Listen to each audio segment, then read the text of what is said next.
if you want to really master copywriting and marketing and you want to learn by example, then you should see every kind of variety, every kind of different example. So you build this kind of all-encompassing, well-rounded marketing IQ. You hear all the bull about marketing every day. Make your money in your sleep. My new offer is crushing it. My guru could beat up your guru. It's time to go right to the source and get the truth about marketing. With your host, the founder of copychief.com, Kevin Rogers. Hey, welcome back to The Truth About Marketing. It's Kevin Rogers here. This is going to be a lot of fun. In the world of marketing and copywriting, there is a term known as swiping.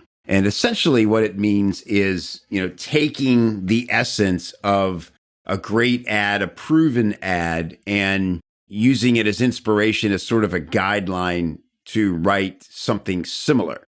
Now, it can be a sticky subject because swiping, done wrong is a huge mistake. Not only is it could be, at the extreme, it's plagiarism. If you literally just take their stuff and use it as your own. And it could also be dangerous because if you don't understand what made the first ad great and only apply the relevant parts to your market, your product, then chances are it's going to do worse than if you just written something original. So here to help us with this today is my man, Mike Schauer. He started a site at swipe.co, and he does these amazing breakdowns of all these killer ads. Some of them are legendary control ads in the copywriting world. Others are just simple banner ads or emails. And he lovingly goes through these ads and shows you exactly what the marketer and the copywriter is doing to make it effective. It's this incredible labor of love.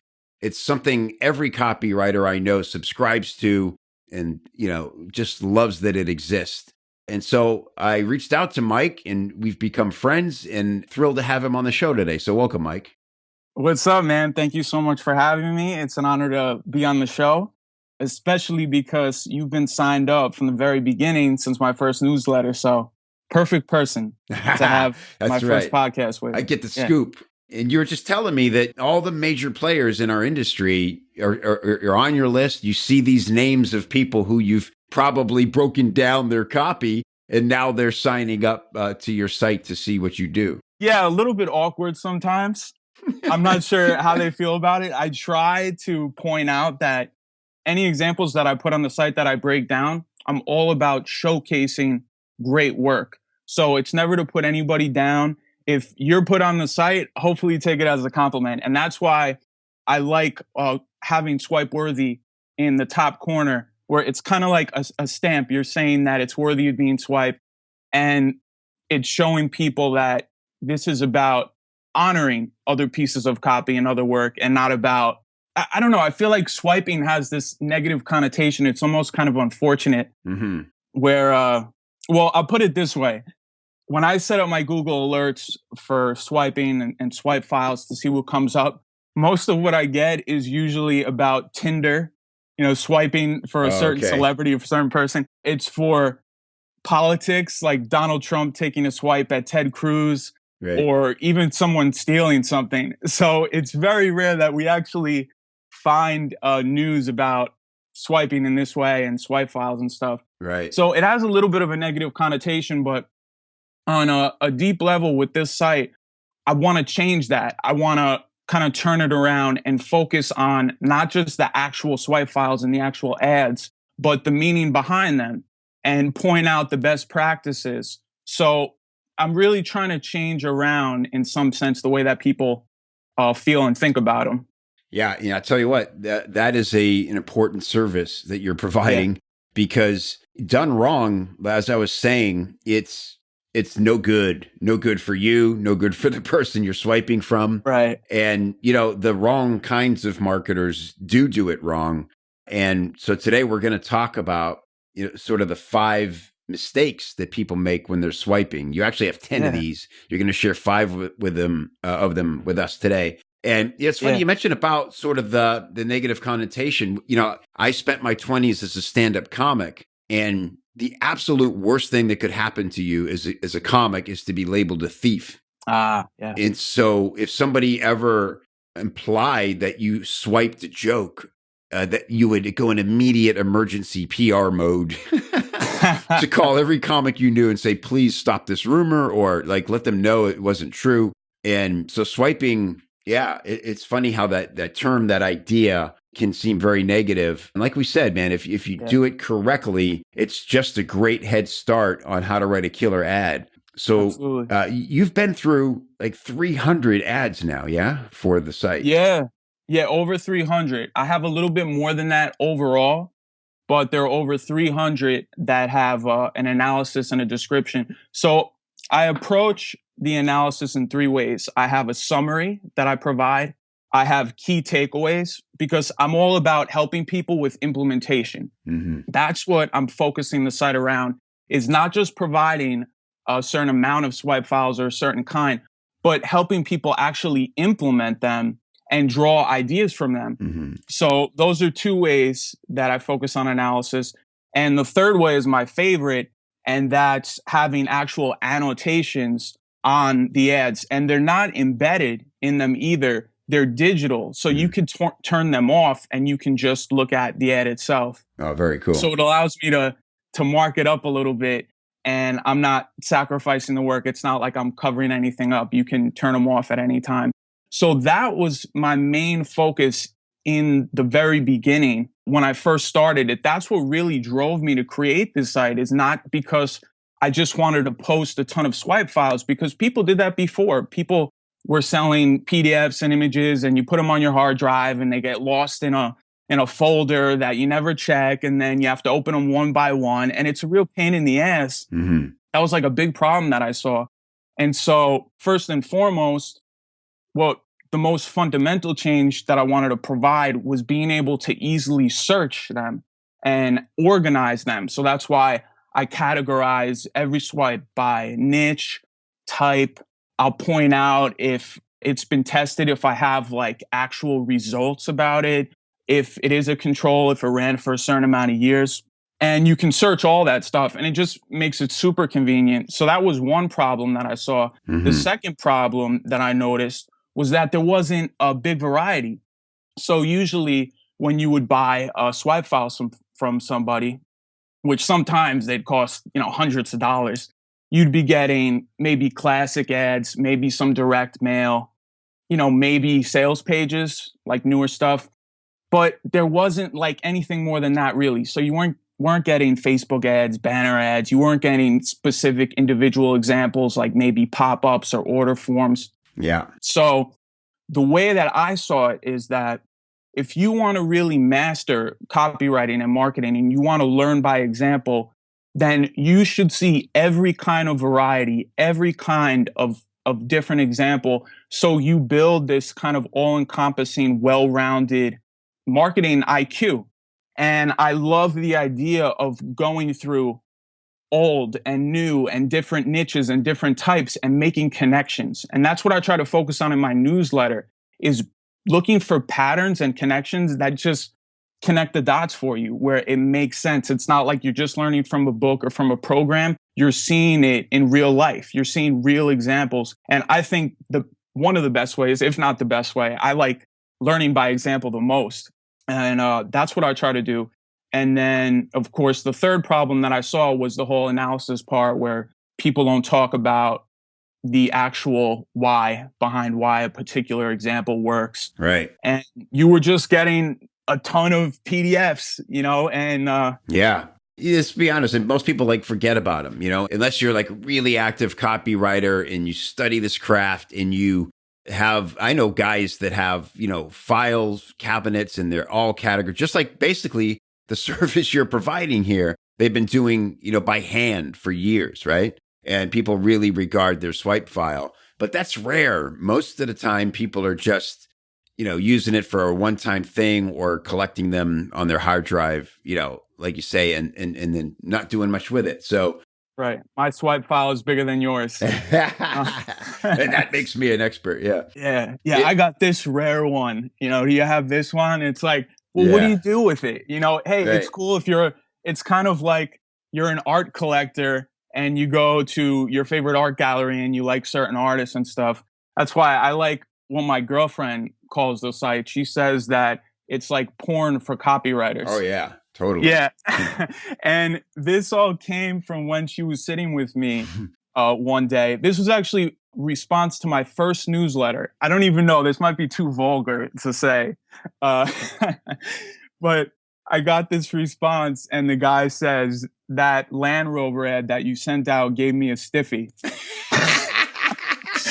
And she's sitting next to me and she's reading these emails with me.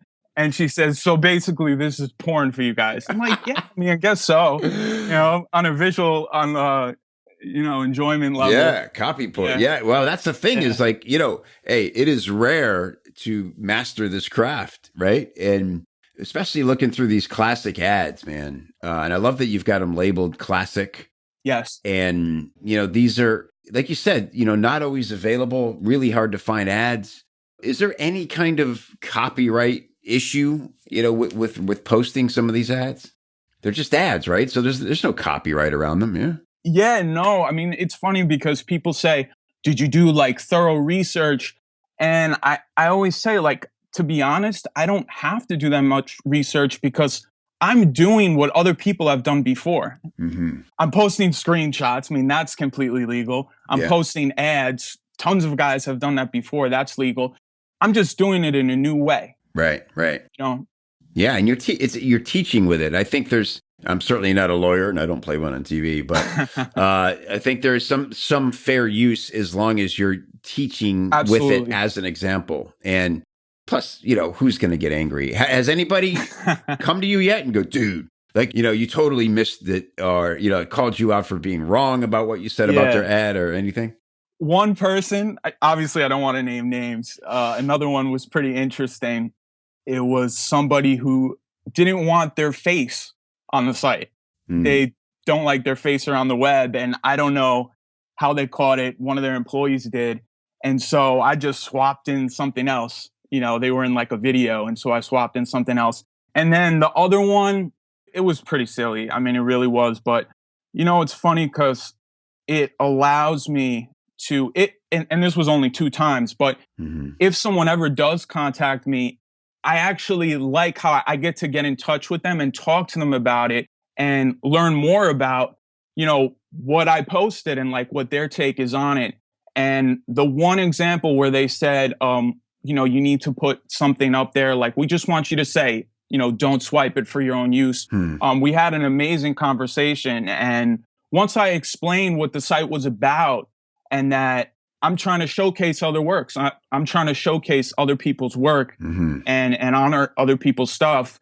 And then he got it and he said, I totally get it. Like, we want it to be on the site, but just mention, it'll make us feel more comfortable. And it was a pretty big company. So, politics, they have to make sure that. Sure. Right. Yeah. Interesting. Well, that's cool that they got it. And they probably just wanted to see what you were about. There's some shady characters out there. And I think anybody who comes to this site, again, it's swipe.co, can see that this is a labor of love. You're not monetizing this at all yet. I know you're a smart guy and, you may have plans in the future. I actually realize that you're being very sort of like calculated and protective about how you operate and what you share and those sort of things. And I think that's really smart, but it's not like you've got some evil scheme here. I think, why did you start doing this? You just don't know about it. You heard his accent. He sounds shady. I have a 400-page plan right next to me.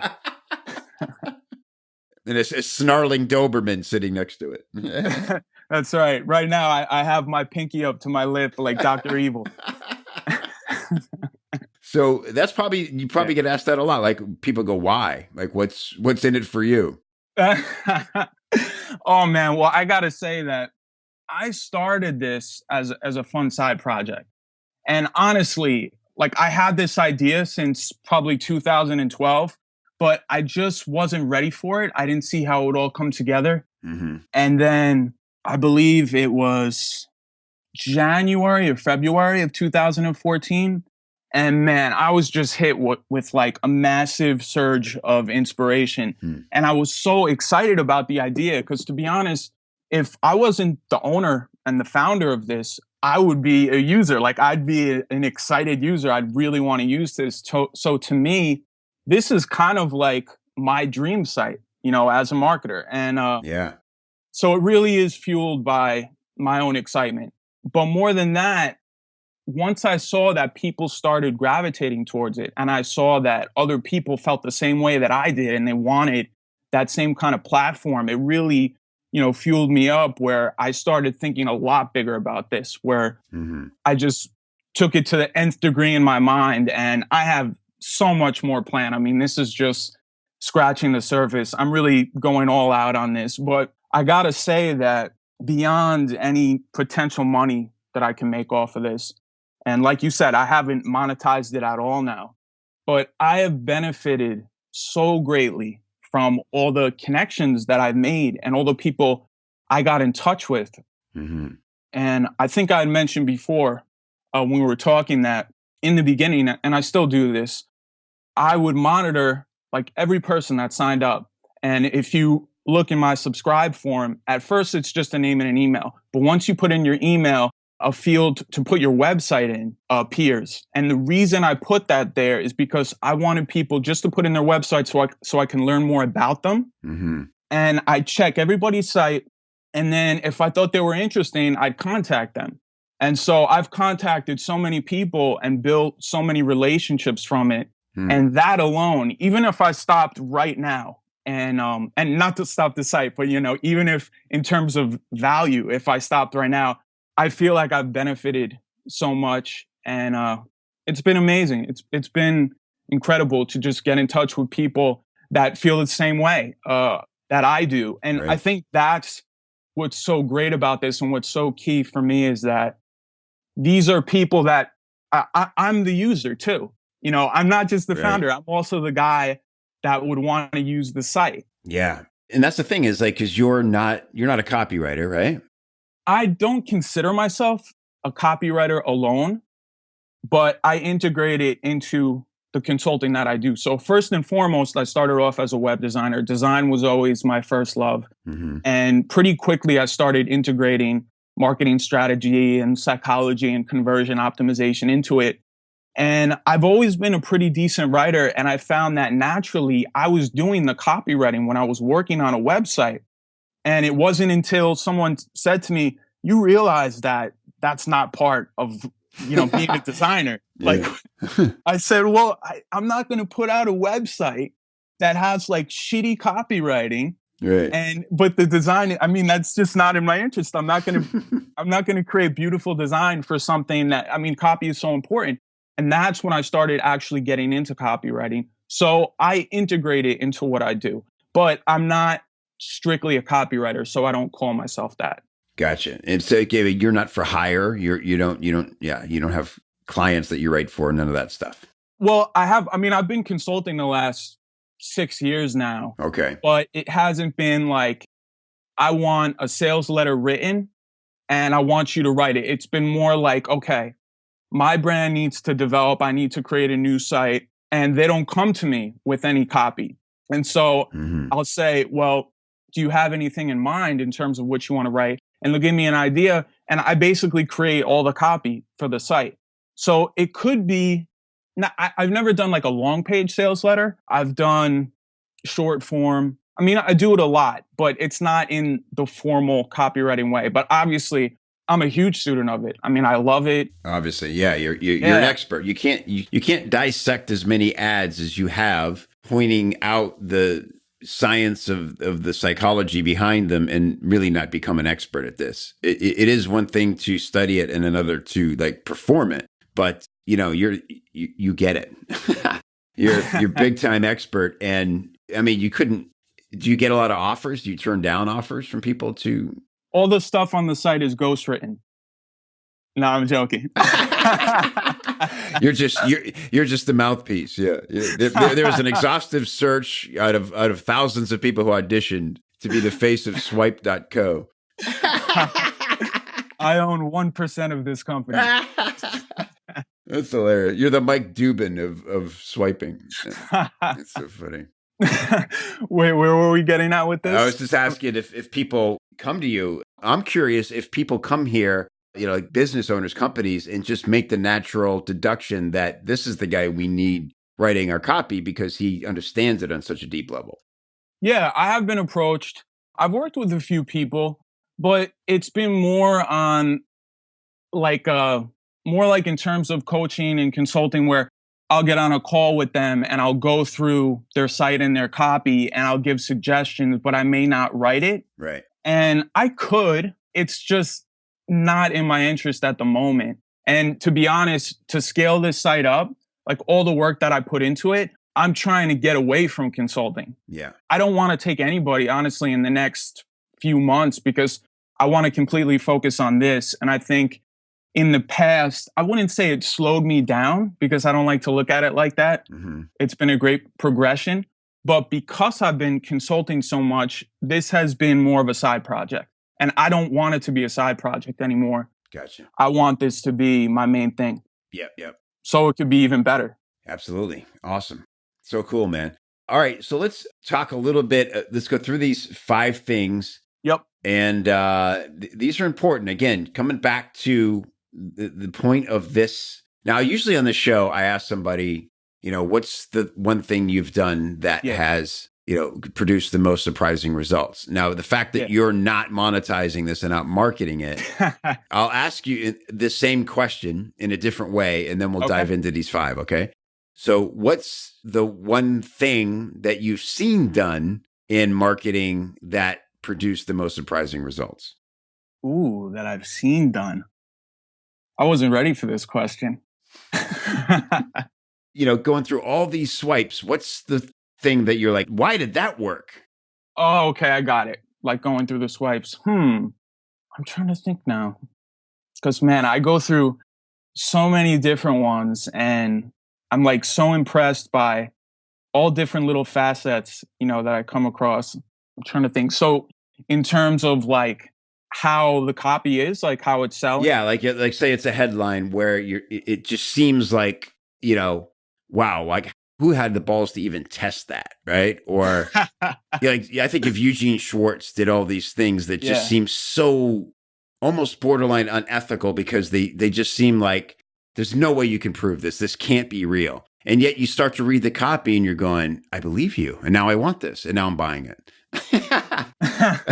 And it was real, but things like that. Right. I got to say, I'm most impressed, I think, by the really long sales letters, like the ones from Agora, where you look at it and you say, who the hell is reading this? It's be like a book. Yeah. Like the End of America campaign. I mean, that was crazy successful. And there was a video that was like 2 hours long, right? It was basically like a movie. Yeah. Yeah.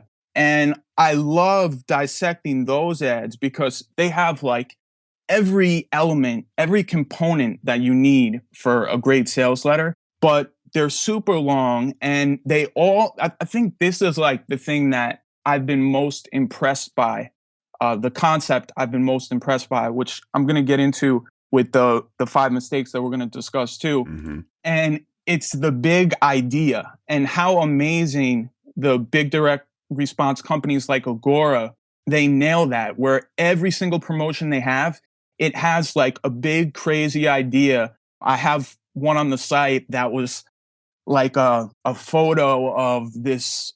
Actually, it was a photo from the moon landing and they circled like some random thing in the photo in red. And then from there, you're like trying to figure out what significance that has, and why that's important. And then they tie it in together with that big idea. And it's so powerful.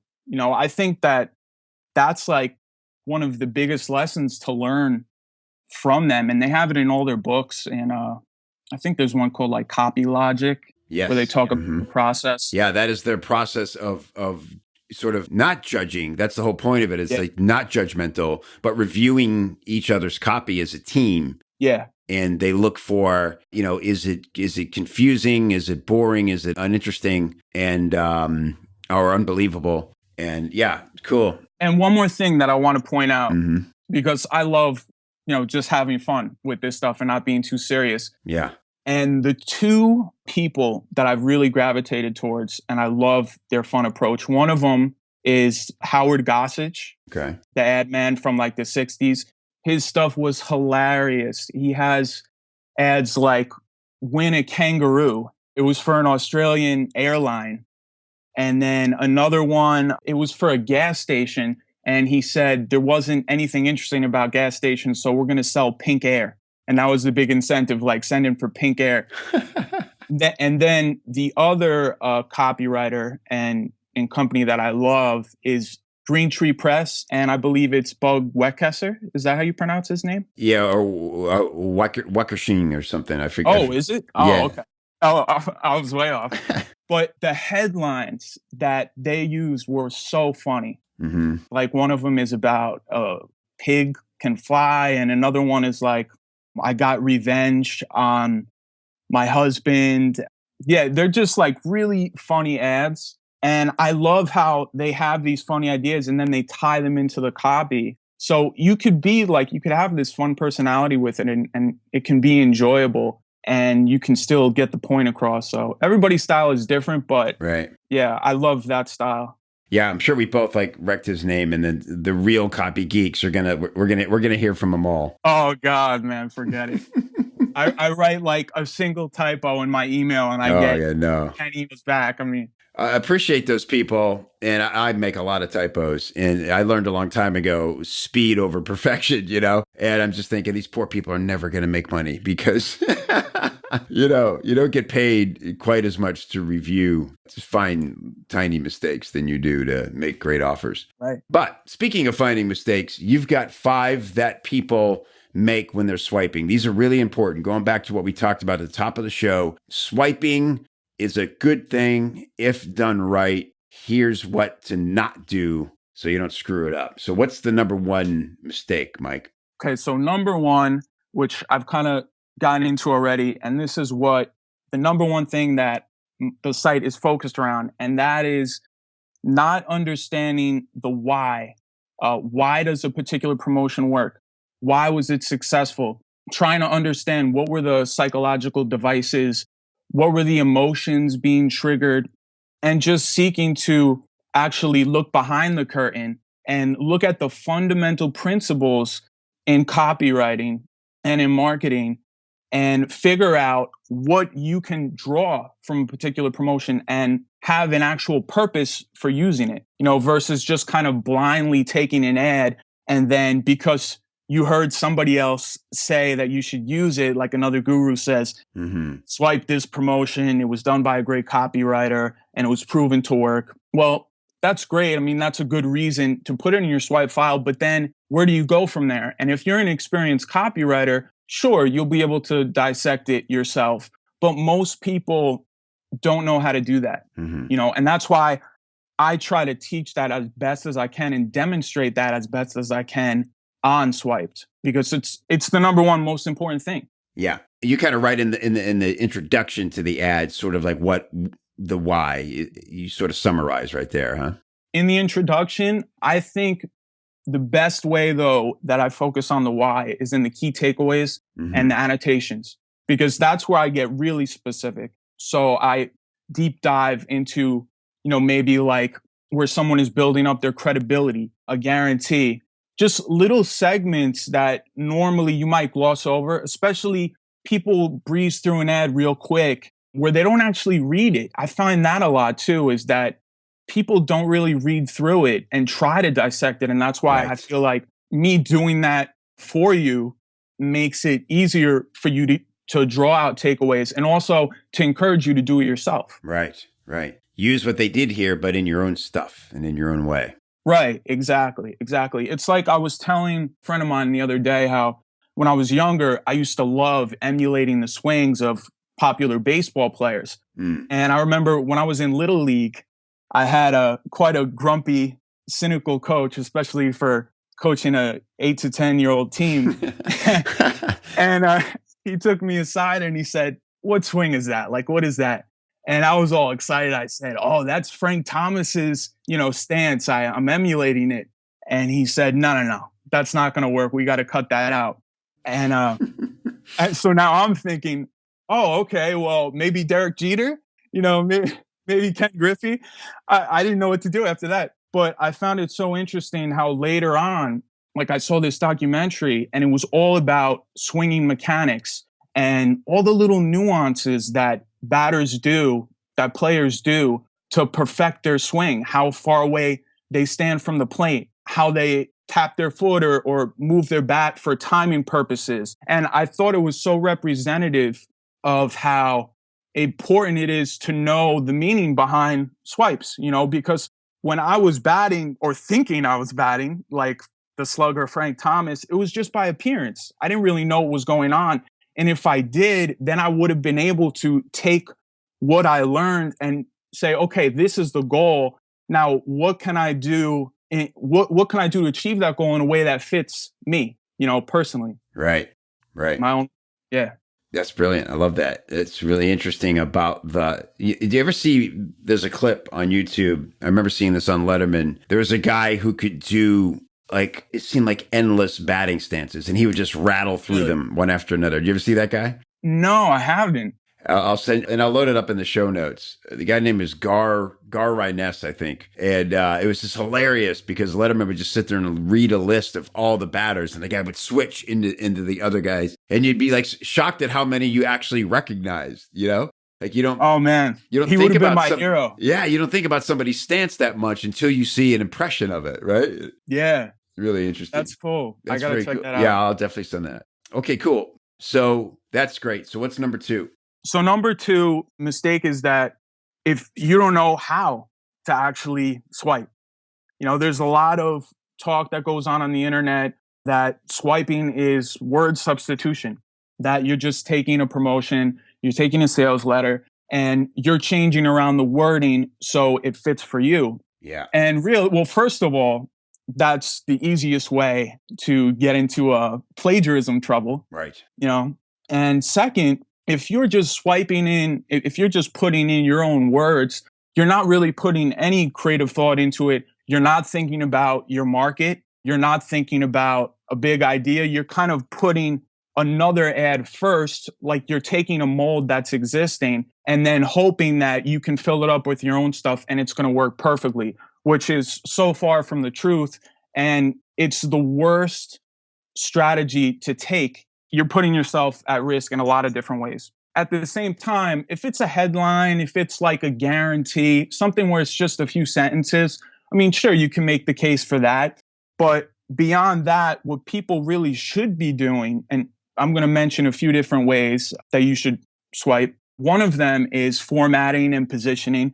So what kind of fonts are used? What's where are photos used, especially in ads? Like I know, for instance, in your boy John Carlton's ads, he used a lot of bolding and italicizing, and there was a lot of emphasis on certain things. And so it's good to pay attention to that. Right. Obviously, subheads. I was going to point out there that that's a great point because you always hear this talk like you speak or make it conversational. John is one of the masters of, having really punchy speech. And he's in personal communication, like he's hilarious, like he can capture dialects and different things in a really impressive way. And the reason he did that, add italics or bold a certain word, is he was trying to get across the inflection of what was being said. And so he was always experimenting with how people would hear it based on, those adjustments to the font. So that's a great point. Right. Yeah, definitely. So that's one big way. And that's mostly visual. Yeah. And in terms of the actual copy, the way that you want to approach it is looking at the flow and the structure of the sales argument, because there's a certain approach, that copywriters use that's kind of like, well, there's a lot of different approaches. I mean, if you look at like AIDA. Yeah. Attention, interest, desire, action. Yeah, right. There's a lot of different formulas like that. But overall, just looking at the actual flow of it, and this is why a lot of people suggest writing out ads. Handwriting the ads, right? Mm-hmm. Yes, handwrite out ads. And it's because you get into the feeling and the flow of how that copywriter, was writing it out. And you write enough of those and you start to feel like you can embody, what they were putting out there and what they've worked on, and they've mastered. Yeah. Just by copying it out, you can get a feel for it. And that's such a big part of it, is just getting that feel for it.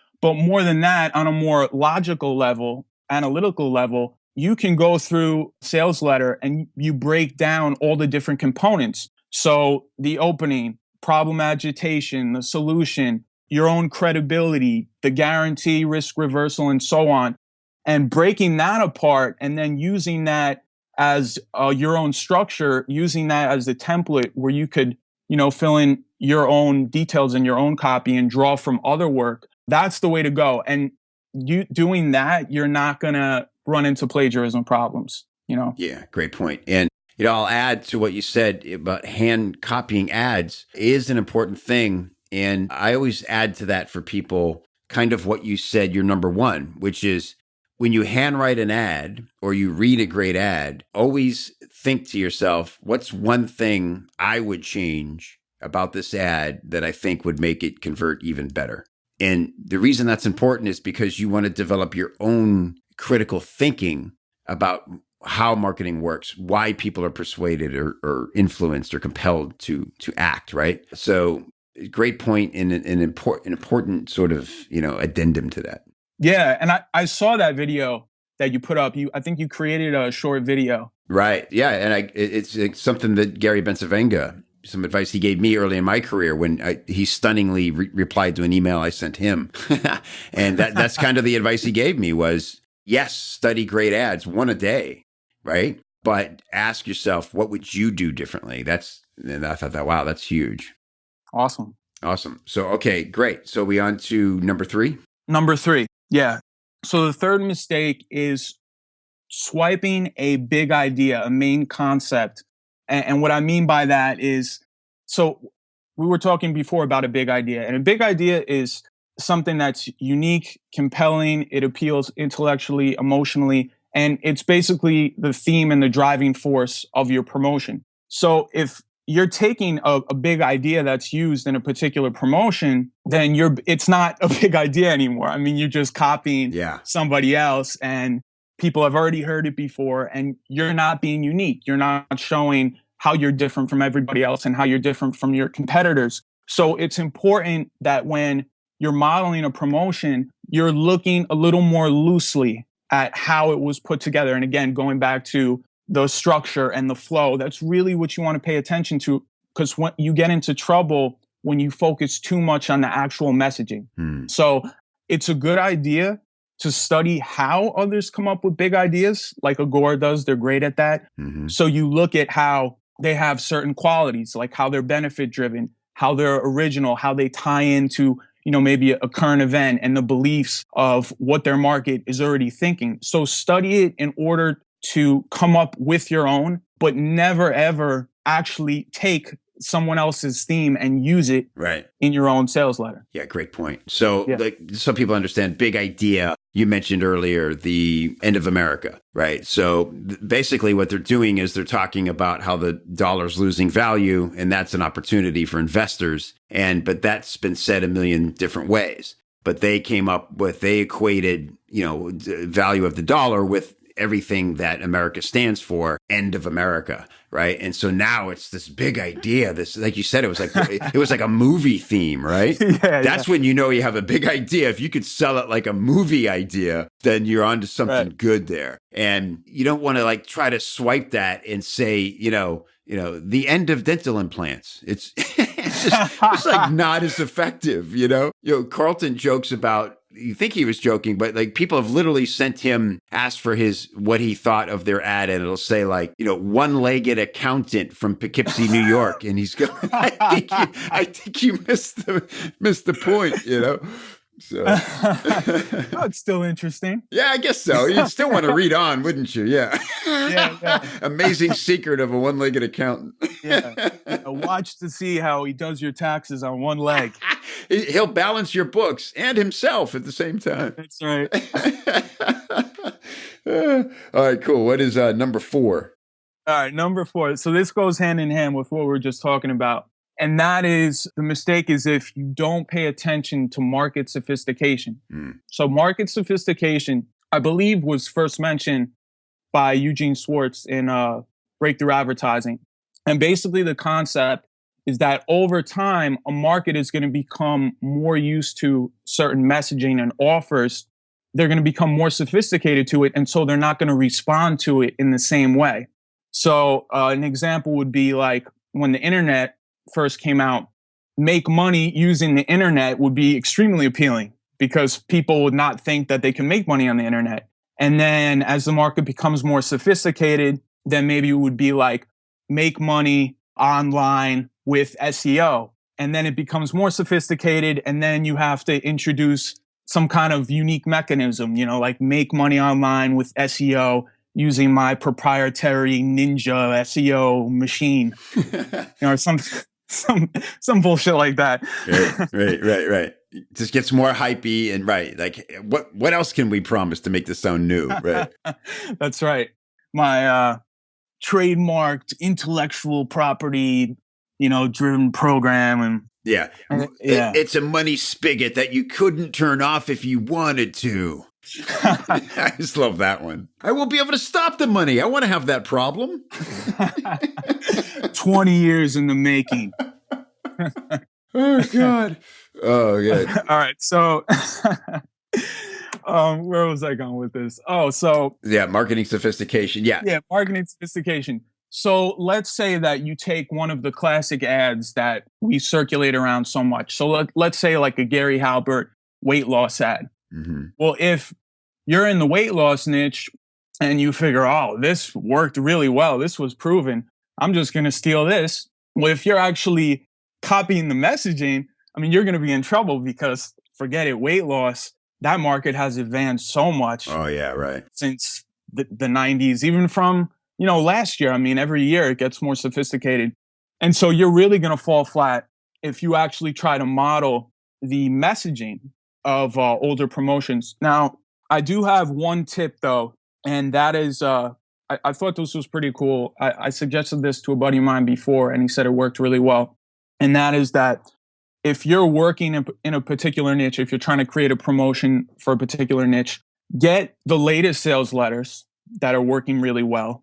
And then look at the stuff from the past, the type of stuff like from Gary Halbert and the big copywriters, and make comparisons in terms of the benefits that you see repeated and like the hot buttons, the emotions that they touch on. Because if they're the same, if they're repeated in the same way, that probably means that they're pretty evergreen, where that hasn't changed, Right, but how they're represented might be changed. Right, yeah, exactly. How they're represented, the medium in which they're advertised on, and right. Like one thought is that like an emotion would be, if somebody wants to lose weight and you feel like they're fooling themselves or they're just don't realize how much they've let themselves go. Mm-hmm. Let's just say in the 50s, it might be, your girlfriend mentioned it or somebody you hadn't seen in a while,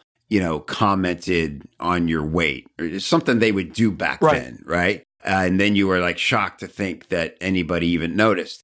And a more modern version of that would be, look, your photo's going on Facebook, whether you like it or not, because everybody's photo happy and they're posting stuff and they're tagging you without permission. Right. Women are so conscious of how they look. You see women pose for photos and guys too, sucking their guts in and doing all that stuff. But women, it's like a science. They have it down, man. They put their one leg out and they're just like, they're amazing at it. I hate being that photographer. And then they all want to come see it. Let me look. Nope. Do it again. I'll be taking 20 different photos and not good at all. Yeah. Every selfie's a photo shoot all of a sudden. But, so that's a great example. Yeah. Market sophistication, huge one. We could do a whole show just about that. Okay, cool. Number 5. Number 5 is to copy somebody else's tone, particularly another market's tone. Mm. So, of course, if you're a personal brand, first and foremost, you want to have your own voice. I mean, that's a given. You want to be authentic. Mm-hmm. You want to come across in a way that showcases your personality and attracts the people that are like you, that you want to attract. But more than that, let's say that you're writing for another market, not your personal brand. You're writing for, let's say the self-defense niche. Well, you're not going to want to copy the tone of a dog training, sales letter for the self-defense niche. And you're not going to want to, you're not going to want to do likewise either. Like, for instance, John Carlton, I mean, how great is his tone with the self-defense niche? It's hilarious. It's like, right. Listen up, you little wimp. You better toughen the hell up and read these techniques from Johnny Skull Crusher. And then go out there in your neighborhood and you're going to kick every guy's ass who's bigger than you. Now, imagine applying that tone for like Nancy's home sewing kit. They'll be scared to death. Right. Listen up, you needle-toting bitches. Let's get one thing straight. This is not a game. This is life. Oh, God. It's so funny. That's great. Yeah. Okay. So recapping real quick, when you're going to swipe copy, make sure you understand the why. Why did they use the mechanisms they did? Why is that effective for that market? Understand how to swipe, which parts to take, which parts are not going to apply. Focusing on the big idea, get inspiration about big ideas, but you have to come up with your own big idea. Otherwise, your ad is not going to stand out. It's not going to feel unique. Big ideas very often do not translate across markets. Number 4, not keeping market sophistication in mind. Huge one. Really understand that you might take one inspiration from one ad where market sophistication is fairly low, try to apply it to one where it's very high and you're dead in the water. Number 5 is tone and voice. Like we talked about, self-defense ads are not going to apply to the, needle sewing market, whatever that's even called. Yeah, right? That was a good one. I don't know where I came up with that. Needle point. There's probably a really rabid market for that. But cool, brother. Well, this was so fun, man, and so cool. And I think people are going to love learning more about you. I know so many people subscribe. Again, it's swiped.co.co. And Mike, you're providing like an amazing service to the industry. I love your passion.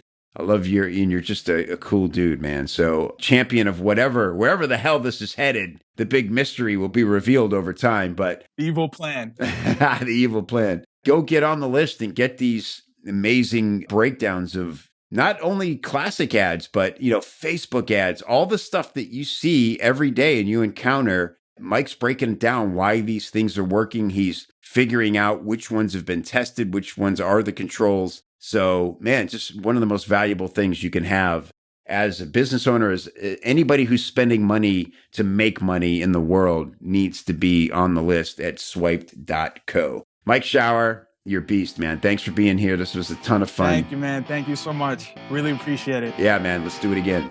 All right. Sounds good.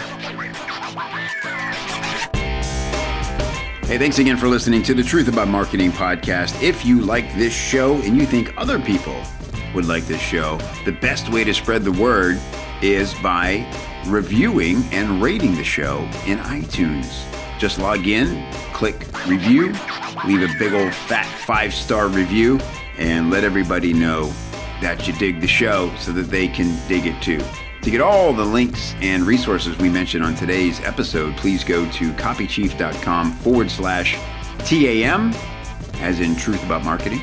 And if you'd like to learn more about how you can improve your sales copy with templates, formulas, coaching, feedback, or hiring a pro, do all that on the inside of the members area of copychief.com. And I will look for you there. Thanks for listening. We'll see you next time.